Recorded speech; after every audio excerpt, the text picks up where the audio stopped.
प्रयोगशाळा खानापूर नवीन सादर करीत आहोत. मानवी शरीरातील पचन संस्था कशी कार्य करते हे आज आपण पाहणार आहोत.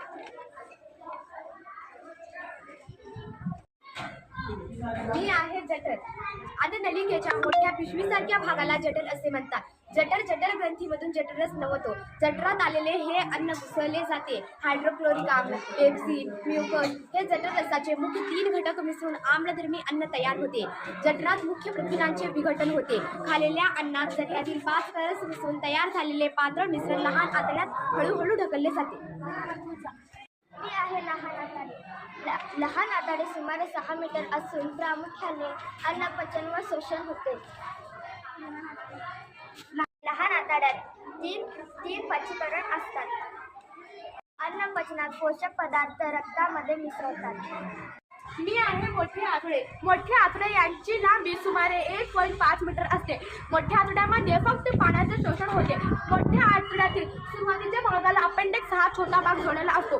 लहान आतड्यात पचलेले अन्न आणि न पचलेले अन्न, पचलेल्या अन्नातील उर्वरित 2 भाग मोठ्या आतड्यात येते. या पचनक्रियेनंतर उरलेले पदार्थ कृतद्वाराद्वारे शरीराबाहेर टाकले जातात. ही आहे यकृत ही सर्वातील मोठी ग्रंथ आहे. यकृताला भरपूर रक्त पुरवठा असतो. यकृताला मुख्य कार्य म्हणजे ग्लुकोजचा साठा करणे. यकृताला खालच्या बाजूस पित्ताशय असते. यामध्ये यकृताला स्त्रवलेले पित्तारस साठवला जातो.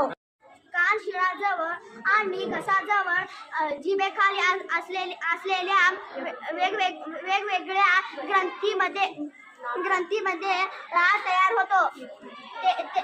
तेथून आहे ग्रासिका. ग्रासिका ही नळी घशापासून जठरापर्यंत असून अन्न पुढे ढकलण्याचे कार्य करते. घसा अन्ननलिकेचे व श्वसन नलिकेचे तोंड घशात म्हणजेच ग्रसनीमध्ये उघडते. मी आहे स्वादुपिंड. स्वादुपिंडातून स्वादुरस स्रवते. त्यात अनेक विक्रिया असतात.